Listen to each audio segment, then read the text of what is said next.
नमस्कार, बघूयात आजचा पहिला प्रकार। आता हा पदार्थ तयार करण्यासाठी 2 कप आपल्याला मैदा घ्यायचा आहे। याच कपाने भरून आपल्याला 1 कप बारीक रवा घ्यायचा आहे। लक्षात ठेवा, इथे आपल्याला बारीकच रवा वापरायचा आहे, जाड रवा अजिबात वापरू नका। आता यामध्ये काही मसाले घालून घेऊया। 1 चमचा जिरे पावडर घातली, 1 चमचा काळी मिरी पावडर घालून घेतली, 1 चमचा ओवा घालून घेतला, 2 चमचे पांढरे तीळ घालून घेतले, पाव चमचा हिंग घातला, पाव चमचा हळदी पावडर घातली आणि 1 चमचा लाल तिखट घातलं। आता अर्धा कप यामध्ये कसुरी मेथी घालून घ्यायची आहे। आता पाव कप यामध्ये आपल्याला तेल घालून घ्यायचं आहे। इथे तुम्ही तूप सुद्धा वापरू शकता, पण तेलामुळे हा पदार्थ जास्त क्रिस्पी आणि खुसखुशीत तयार होतो। चवीप्रमाणे मीठ घालायचे आणि सगळे जिन्नस चांगल्या हाताने मिक्स करून घ्यायचे आहे। लक्षात ठेवा, तेल व्यवस्थित पूर्ण पिठाला लागलं गेलं पाहिजे। तेल व्यवस्थित पिठामध्ये मिक्स करून घेतलं। आता पिठाची अशी मूठ करून बघायची। अशी मूठ बांधली गेली तर समजायचं तेलाचं प्रमाण पिठामध्ये अगदी परफेक्ट झालेलं आहे। आता यामध्ये थोडं थोडं पाणी घालायचं आहे आणि याचा अगदी घट्ट गोळा मळून घ्यायचा आहे। जसं आपण पुरीसाठी नेहमी पीठ मळून घेतो ना, तसंच घट्ट पीठ मळून घ्या। जर तुम्ही सैल पीठ मळून घेतलेलं असेल तर हा पदार्थ क्रिस्पी आणि खुसखुशीत होणार नाही। त्यामुळे लक्षात ठेवा, पीठ आपल्याला अगदी घट्ट मळून घ्यायचं आहे। इथे मी हे पीठ मळून घेतलेलं आहे। इथे आज आपण कसुरी मेथी तयार करत आहोत। तर कसुरी मेथीला छान लेयर्स पडण्यासाठी आपल्याला साठा तयार करून घ्यायचा आहे। तर त्यासाठी पोहे खायचे 3 चमचे आपल्याला साजूक तूप घ्यायचं आहे। इथे तुम्ही वनस्पती तूप सुद्धा वापरू शकता। याच चमच्याने 3 चमचे इथे आपल्याला कॉर्नफ्लोअर घालायचे आहे। कॉर्नफ्लोअर नसेल तर तुम्ही ते मैदा वापरला तरी सुद्धा चालेल। याला छान मिक्स करून घ्यायचं आहे। बघू शकता, इथे आपला हा साठा तयार झालेला आहे। आता पिठातील एक मोठ्या साईजचा गोळा घ्यायचा। हा गोळा 2 ते 3 मिनिटं छान मळून घ्यायचा आणि याचा आपल्याला या पद्धतीने असा उंडा तयार करून घ्यायचा आहे। आता हा उंडा आपण लाटून घेऊया। इथे मी हा उंडा लाटून घेतलेला आहे। जशी आपण नेहमी चपाती लाटून घेतो तशीच आपल्याला याची चपाती लाटून घ्यायची आहे। फक्त चपातीपेक्षा थोडासा पातळ याला लाटून घ्यायचं। आता तयार करून घेतलेला जो साठा आहे तर तो आपल्याला या चपातीवरती घालायचा आहे आणि हाताने छान पसरवून घ्यायचं। चपातीची आता जी कड आहे एक साइडची ती आपल्याला फोल्ड करून घ्यायची आहे। यावरती साठा घालायचा आहे आणि साठा छान या चपातीला लावून घ्यायचा आहे।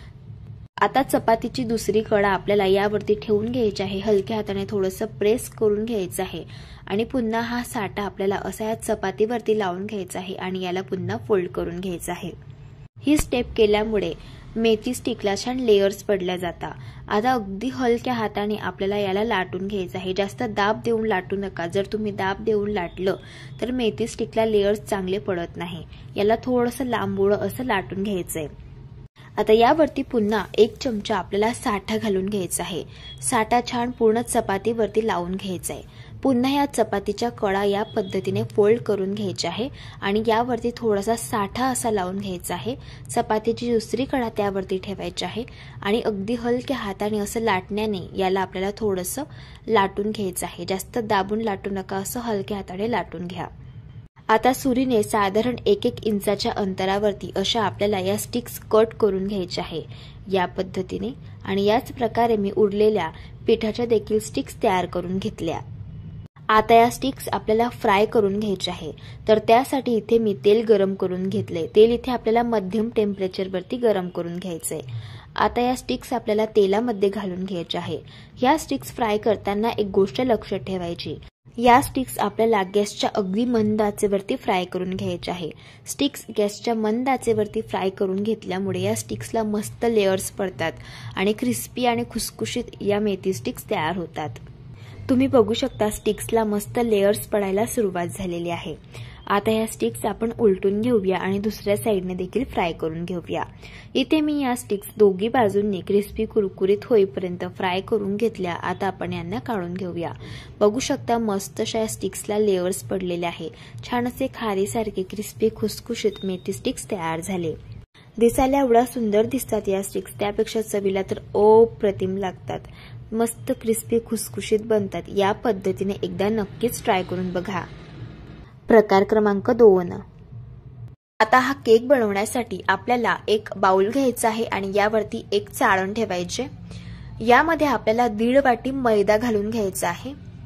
ज्या वाटीने मैदा घेतलेला आहे त्याच वाटीने अर्धी वाटी यामध्ये पिठी साखर घालायची आहे आणि अर्धी वाटी यामध्ये मिल्क पावडर घालून घ्यायची आहे। आता यामध्ये आपल्याला पोहे खायचे 3 चमचे कस्टर्ड पावडर घालून घ्यायचे आहे। कस्टर्ड पावडरमुळेच हा केक चवीला अप्रतिम लागतो आणि अगदी बेकरी स्टाईल तयार होतो। पाव चमचा यामध्ये बेकिंग सोडा घालायचा आहे आणि 1 चमचा बेकिंग पावडर घालून घ्यायची आहे आणि अगदी चिमूटभर यामध्ये मीठ घालायचे। सगळे जिन्नस आपल्याला चांगले चाळून घ्यायचे आहे।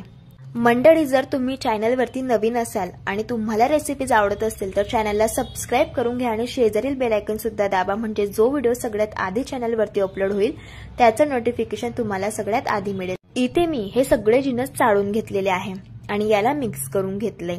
इथे आपलं होममेड केकचं प्रीमिक्स तयार झालेलं आहे। हे प्रीमिक्स 6 ते 7 महिने तुम्ही हवाबंद डब्यामध्ये स्टोअर करून ठेवू शकता आणि मनात येईल तेव्हा कधीही केक बनवू शकता। इथे आज आपण कपकेक्स बनवत आहोत। केकचं बॅटर तयार करण्याआधी सगळ्यात आधी आपल्याला कढई प्रीहीट करण्यासाठी ठेवायची आहे। त्यासाठी कढईमध्ये तळाला मीठ घातलं आणि एक रिंग यामध्ये ठेवलेली आहे। यावरती एक प्लेट आपल्याला ठेवायची, झाकण ठेवून आता आपल्याला कढई 10 मिनिटं प्रीहीट होण्यासाठी ठेवून द्यायची। कढई प्रीहीट होत आहे तोपर्यंत आपण केकचं बॅटर कसं बनवायचं ते बघूया। इथे आपल्याला हे तयार करून घेतलेलं प्रीमिक्स घ्यायचं आहे। इथे मी संपूर्ण प्रीमिक्स वापरत आहे। यामध्ये पोहे खायचे 4 छोटे चमचे आपल्याला तेल घालायचे। तेलऐवजी बटर किंवा तूप देखील तुम्ही वापरू शकता। सगळे जिन्नस आपल्याला चांगले हे मिक्स करून घ्यायचे। आता यामध्ये आपल्याला दूध घालून घ्यायचं आहे। इथे मी 1 वाटी दूध घेतलेलं आहे। दूध इथे रूम टेम्परेचरवरचं आपल्याला वापरायचे।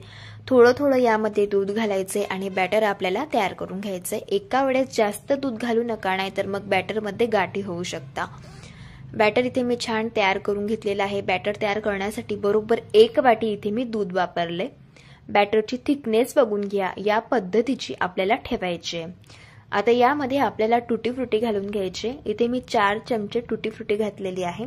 टुटी फ्रुटीमुळे केक दिसायलाही छान दिसतो आणि चव देखील केकची दुपटीने वाढते। याला मिक्स करून घेतले। आता इथे आपण कपकेक्स बनवत आहोत, तर त्यासाठी इथे मी आमटीच्या वाट्या घेतलेल्या आहे। वाट्यांना तेल लावून ग्रीस करून घेतलेलं आहे।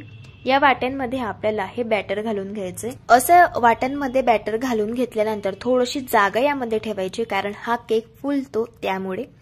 सगळ्या वाट्यांमध्ये मी केकचं बॅटर घालून घेतले। आता या वाट्या आपल्याला थोड्याशा अशा टॅप करून घ्यायचे, म्हणजे यामधील एअर बबल्स निघून जाईल आणि केक अगदी परफेक्ट असा बेक होईल। आधीच इथे आपण कढई प्रीहीट करायला ठेवलेली होती। यावरचं झाकण काढायचंय आणि यामध्ये या वाट्या ठेवून द्यायचे। आता झाकण ठेवून गॅसच्या मंद आचेवरती 30 ते 35 मिनिटं हा कपकेक आपल्याला बेक करून घ्यायचा आहे। इथे बरोबर 35 मिनिटं हा केक मी बेक करून घेतलाय। बघू शकता कपकेक मस्त तयार झालेले आहे, मस्त टम्म फुगून वर आलेले आहे। चेक करून घ्यायचे। बघू शकता टूथपिक क्लीन निघत आहे, याचा अर्थ इथे आपला कपकेक मस्त बेक झालेला आहे। आता हे कपकेक आपल्याला पूर्णपणे थंड करून घ्यायचे आहे आणि नंतरच डिमोल्ड करायचे आहे। आता हा कपकेक आपण डिमोल्ड करून घेऊया। बघू शकता मस्त असा स्पॉन्जी, सॉफ्ट आणि जाळीदार असा हा कपकेक तयार झालेला आहे। दिसायला एवढा सुंदर दिसतो, पण चवीला हा केक अप्रतिम लागतो। लहान मुलं तर फार आवडीने खातील, इतका चविष्ट लागतो। मस्त जाळीदार, स्पॉन्जी, सॉफ्ट असा केक तयार होतो। नक्कीच एकदा तुम्ही हा केक तयार करून बघा। क्रमांक 3। आता हा पदार्थ तयार करण्यासाठी कढईमध्ये अर्धी वाटी पोहे घालायचे आहे आणि अर्धी वाटी फुटाण्याची डाळ घालून घ्यायची आहे। आता हे सर्व जिन्नस आपल्याला 1 ते 2 सेकंद गॅसच्या मंद आचेवरती रंग चेंज न होऊ देता भाजून घ्यायचे आहे। थोडक्यात याला फक्त आपल्याला गरम करून घ्यायचं आहे। याला मी भाजून घेतलंय। बघू शकता याचा अजिबात थोडाही रंग चेंज झालेला नाहीये। आता हे सगळे जिन्नस आपण एका प्लेटमध्ये काढून घेऊया। याला पूर्ण थंड करून घ्यायचं आहे आणि एका मिक्सरच्या भांड्यामध्ये घालून घ्यायचं आहे। आता याची आपल्याला अगदी बारीक अशी पावडर तयार करून घ्यायची आहे। बघू शकता या पद्धतीने। आता याला आपण चाळून घेऊया। त्यासाठी इथे मी चाळण घेतलेली आहे। यामध्ये ही तयार केलेली पावडर घालून घ्यायची आहे। आता ज्या वाटीने हे सगळे जिन्नस मोजून घेतले होते त्याच वाटीने बरोबर 1 वाटी यामध्ये तांदळाचं पीठ घालून घ्यायचं आहे आणि सगळे जिन्नस आपल्याला चांगले चाळून घ्यायचे आहे। बघू शकता या पद्धतीने। यामध्ये आता काही मसाले घालून घेऊया। अर्धा चमचा ओवा घालायचा आहे। 1 चमचा पांढरे तीळ घालून घेऊया। 1 चमचा जिरं घालूया। आता इथे मी 1 चमचा लाल तिखट घेतलेला आहे। 1 चमचा धणे पावडर घेतली, पाव चमचा हिंग घेतला आणि पाव चमचा हळदी पावडर घेतलेली आहे। हे मसाले या पिठामध्ये घालून घ्यायचे आहे। पोहे खाण्याचे 3 चमचे यामध्ये आपल्याला वितळवून घेतलेला बटर घालायचा आहे। चवीप्रमाणे मीठ घालून घ्यायचं आहे आणि सुरुवातीला हे सगळे जिन्नस आपल्याला हाताने चांगले मिक्स करून घ्यायचे आहे। लक्षात ठेवायचं बटर चांगलं पूर्ण पिठाला लागलं गेलं पाहिजे। बघू शकता या पद्धतीने याला मी चांगलं मिक्स करून घेतलंय। आता याची मूठ करून बघायची। अशी जर मूठ बांधली गेली तर समजायचं बटरचं प्रमाण या पिठामध्ये अगदी परफेक्ट झालेलं आहे। आता थोडं थोडं पाणी यामध्ये घालायचंय। पाणी इथे आपल्याला कोमट वापरायचंय, हाताला चटका सहन होईल इतपत हे पाणी गरम करून घेतलंय। असं थोडं थोडं पाणी घालून पीठ चांगलं मळून घ्यायचं आहे। आता हे पीठ मळताना जास्त घट्ट सुद्धा मळू नका आणि जास्त सैल सुद्धा मळू नका। या पद्धतीचं आपल्याला हे पीठ मळून घ्यायचं आहे। जसं आपण भाकरीचं पीठ मळून घेतो त्यापेक्षा थोडंसं घट्ट असं आपल्याला हे पीठ मळायचं आहे। आणि हे पीठ मळण्यासाठी ज्या वाटीने तांदळाचं पीठ घेतलं होतं त्याच वाटीने बरोबर 1 वाटी एवढं पाणी इथे आपण वापरलेलं आहे। आता यावरती झाकण ठेवायचंय आणि 5 ते 6 मिनिटे याला मुरण्यासाठी ठेवायचं आहे। 5 ते 6 मिनिट झालेले आहे। आता पुन्हा हे मिश्रण चांगलं हाताने मळून घ्यायचं आहे। इथे आज आपण या मिश्रणापासून मुरकू तयार करणार आहोत। तर मुरकू तयार करण्यासाठी या पिठातील अर्धा गोळा घ्यायचा आहे आणि याला देखील आपल्याला हाताने चांगलं मळून घ्यायचं आहे। थोडंसं मॅश करून मळून घ्यायचं। पीठ जर खूप घट्ट वाटत असेल तर 1 ते 2 टेबलस्पून यामध्ये तुम्ही पाणी घालून घेऊ शकता आणि छान असं हाताने मॅश करून करून हे पीठ आपल्याला मळून घ्यायचं आहे। असं हे पीठ मळून घेतल्यामुळे पिठाला चिकटपणा येतो आणि त्यामुळे मुरकू अगदी परफेक्ट तयार होता आणि मुरकूला काटे सुद्धा खूप सुंदर येतात। आता पीठ चांगलं मळून घेतलेलं आहे। पिठाचा अशा पद्धतीचा लांबोळा रोल आपल्याला तयार करून घ्यायचा आहे। बघू शकता या पद्धतीने। आता मुरकू तयार करण्यासाठी इथे मी साचा घेतलेला आहे।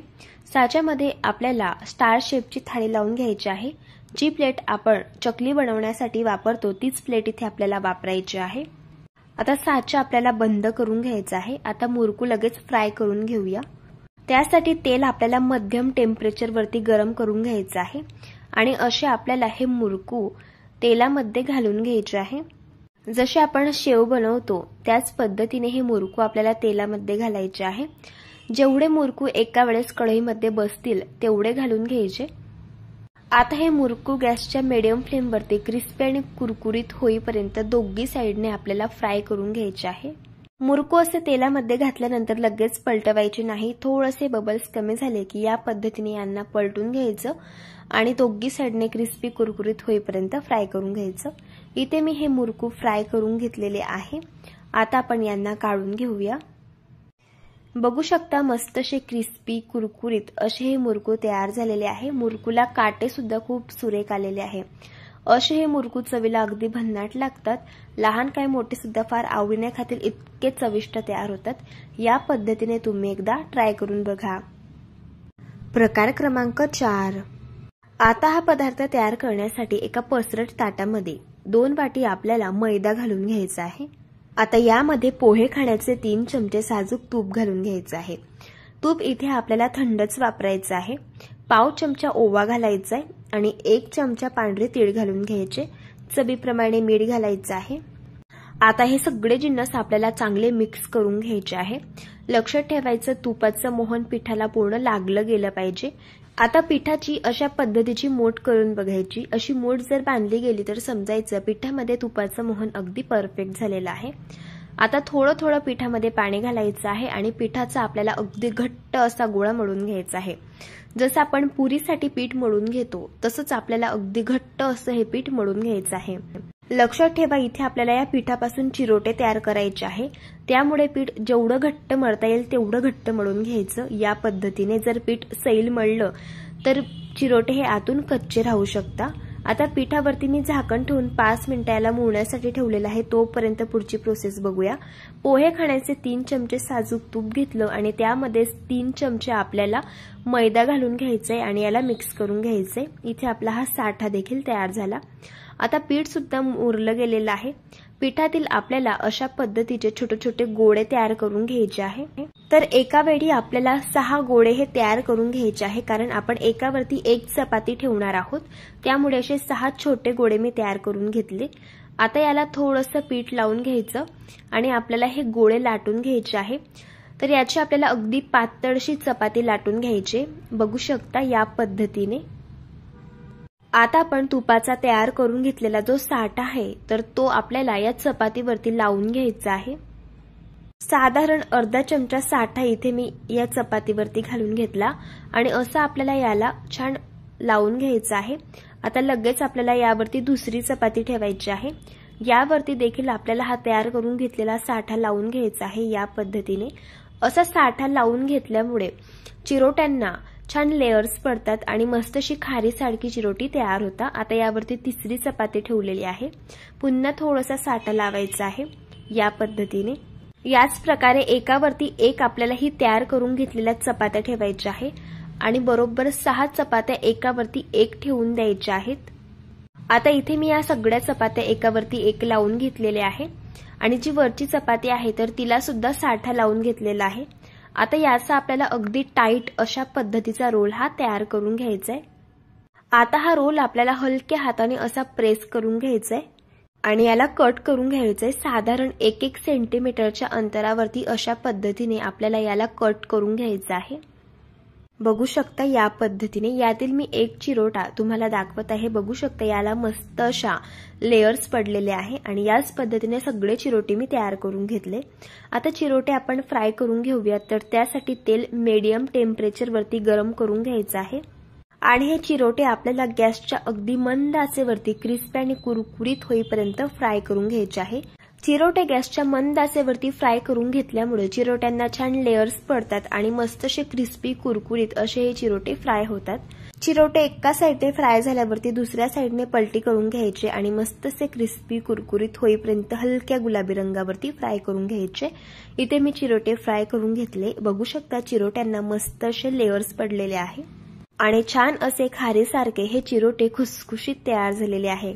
असे हे चिरोटे चवीलाही अगदी भन्नाट लागतात आणि मस्त असे क्रिस्पी कुरकुरीत असे तयार होतात। या पद्धतीने तुम्ही एकदा ट्राय करून बघा। प्रकार क्रमांक 5। आता हा पदार्थ तयार करण्यासाठी 1 कप इथे आपल्याला मैदा घ्यायचा आहे। अर्धा कप यामध्ये बेसन पीठ घालून घ्यायचं आहे। बेसन पिठामुळे या पदार्थाला चव खूप छान येते आणि पाव कप यामध्ये बारीक रवा घालायचा आहे। लक्षात ठेवायचं बारीक रव्याचाच यासाठी वापर करायचा आहे। अर्धा चमचा बेकिंग पावडर घालून घ्यायची आहे आणि पाव चमचा बेकिंग सोडा घालायचा आहे आणि हे सगळे जिन्नस आपल्याला चांगले चाळून घ्यायचे आहे। असे हे सगळे जिन्नस चाळून घेतल्यामुळे हा पदार्थ वजनाला खूप हलका फुलका तयार होतो। आता हे सगळे जिन्नस आपल्याला चांगले मिक्स करून घ्यायचे आहे। यामध्ये पाव चमचा वेलची पावडर घालून घ्यायची आहे आणि याला मिक्स करून घ्यायचे। इथे आपले हे कोरडे जिन्नस तयार झाले। आता पुढची प्रोसेस बघूया। इथे आपल्याला एका बाउलमध्ये अर्धा कप तूप घालून घ्यायचं आहे। आता हे तूप आपल्याला 6 ते 7 मिनिटं या पद्धतीने चांगलं फेटून घ्यायचं आहे। असं हे तूप फेटून घेतल्यामुळे या तुपाचा रंग पांढरा होतो या पद्धतीने आणि हे तूप देखील अगदी हलकं फुलकं तयार होतं।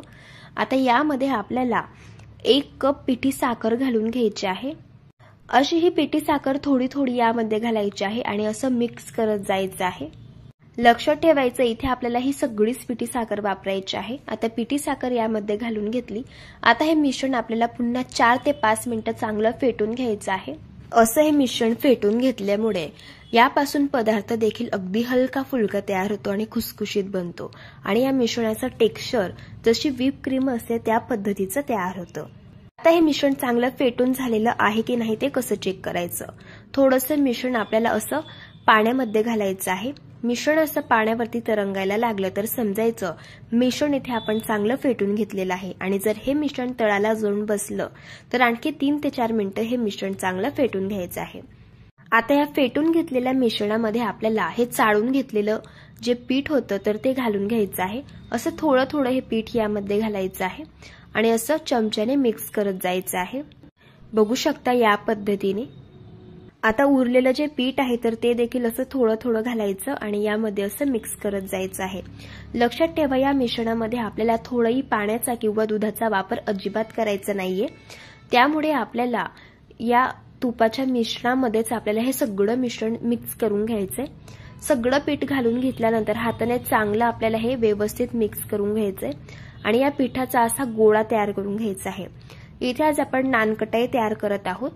इथे आपण जेवढं तुपाचं मिश्रण तयार करून घेतलं तेवढ्या मिश्रणामध्ये बरोबर हा गोळा तयार होतो. जर तुम्हाला मिश्रण फार घट्ट वाटत असेल तर तुम्ही थोडंसं तूप पुन्हा फेटून घेऊ शकता आणि ते तूप यामध्ये घालून मिक्स करून घेऊ शकता. मिश्रणावरती झाकण ठेवायचे आणि 6 ते 7 मिनिटे याला मुरण्यासाठी ठेवायचे. मिश्रण चांगलं मुरल्यावरती पेढ्याच्या साईज एवढा गोळा घ्यायचा हातामध्ये. याला सुरुवातीला गोल करून घ्यायचे या पद्धतीने आणि यावरती आपल्याला अशा पद्धतीने बदामाचे काप लावून घ्यायचे आहे. इथे तुम्ही पिस्त्याचे किंवा काजूचे काप सुद्धा लावू शकता आणि हलक्या हाताने आपल्याला याला असं प्रेस करून घ्यायचे आणि तूप लावून घेतलेल्या प्लेटवरती असे हे नानकटाई आपल्याला ठेवून द्यायचे आहे.